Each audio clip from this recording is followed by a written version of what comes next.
సూక్ష్మ, చిన్న, మధ్య తరహా పరిశ్రమల రంగం ద్వారా 5 ఏళ్లలో 50,000 కోట్ల రూపాయల పెట్టుబడులను రాబట్టాలని ప్రభుత్వం లక్ష్యం పెట్టుకుంది. ఇందుకోసం మౌలిక సదుపాయాలు కల్పించేందుకు కొత్తగా 100 ఎంఎస్ఎంఈ పార్కులను అభివృద్ధి చేయడంతో పాటు 500కు పైగా ఎంఎస్ఎంఈలను అంతర్జాతీయ మార్కెట్తో పోటీ పడేలా తీర్చిదిద్దాలని ప్రణాళిక రచిస్తోంది.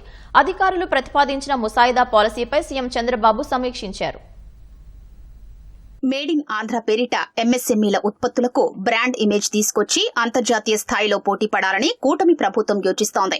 ఇందుకోసం కనీసం 500 ఎంఎస్ఎంఈలను గుర్తించి నిర్వాహకులకు అవసరమైన శిక్షణ, మౌలిక సదుపాయాలను కల్పించేందుకు సన్నద్దమవుతోంది. ఎగుమతులకు అవకాశాలున్న 10 రంగాల్ని గుర్తించి వాటికి సంబంధించి ఎంఎస్ఎంఈల కోసం మార్గదర్శకాల్ని రూపొందించాలని భావిస్తోంది.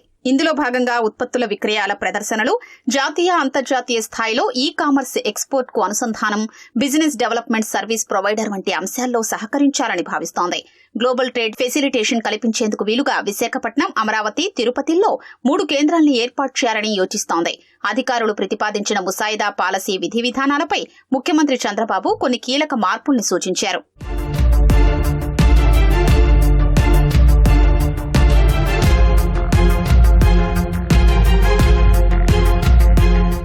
కొత్తగా ఏర్పాటు చేసే ఎంఎస్ఎంఈలతో పాటు ఇప్పటికే ఉత్పత్తి చేస్తూ సాంకేతికతను మెరుగుపరుచుకుంటున్న ప్రోత్సాహకాల్ని ఇవ్వాలని ప్రభుత్వం నిర్ణయించింది. పెట్టుబడి, టర్నోవర్ ఆధారంగా ఈ పరిశ్రమల్ని గుర్తించనుంది. ఫిక్స్డ్ కాస్ట్ సబ్సిడీ కింద వాటికి స్టాంపు డ్యూటీ, క్యాపిటల్ సబ్సిడీ ఇవ్వనుంది. ఆపరేటింగ్ కాస్ట్ కింద ఎస్జీఎస్టీ రియంబర్స్మెంట్, స్కిల్ అప్గ్రేడేషన్ ఖర్చు, లోకల్ ప్రొక్యూర్మెంట్ సబ్సిడీ, కేంద్ర పథకాలకు అనుగుణంగా క్వాలిటీ సర్టిఫికేషన్ తీసుకునేందుకు చేసిన మొత్తాన్ని సబ్సిడీ కింద ప్రభుత్వం భరించనుంది.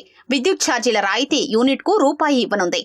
8 కీలకాంశాల ఆధారంగా రాష్ట్రంలోని ఎంఎస్ఎంఈ రంగానికి ఊపిరిపోయారని ప్రభుత్వం భావిస్తోంది. ఎంఎస్ఎంఈల ఏర్పాటు కోసం మౌలిక సదుపాయాల కల్పన, కొత్తగా ఏర్పాటు చేసే వారికి మార్గదర్శకత్వం, యూనిట్ స్థాయిలో పోటీతత్వాన్ని పెంచడం, వాటి ఆర్థిక అవసరాలు తీర్చేలా తగిన మార్గాల సూచనలతో పాటు స్థిరత్వం కల్పించడంతో పాటు ఉత్పత్తుల విక్రయాలకు అవకాశాల్ని కల్పించనుంది. రూఫ్ టాప్ సోలార్ విద్యుత్ ఏర్పాటు చేసుకునేలా ప్రోత్సహించడం, దీనివల్ల ఉత్పత్తి వ్యయం తగ్గించే ప్రయత్నం చేయనుంది. అన్ని ఎంఎస్ఎంఈలకు టెక్నాలజీ అప్గ్రేడ్ కాస్ట్ 20% చొప్పున 100% ఎస్జీఎస్టీ రియంబర్స్మెంట్ ఇవ్వనున్నారు.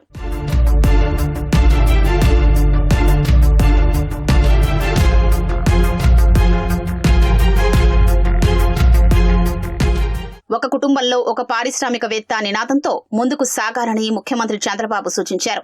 భారతదేశ ఆర్థిక వ్యవస్థను బలోపేతం చేసేందుకు సాహసోపేతమైన చర్యల ద్వారా దూరదృష్టితో దేశవ్యాప్తంగా వ్యవస్థాపకత, ఉపాధి, ఆవిష్కరణల్ని ప్రోత్సహించాలని చంద్రబాబు సూచించారు.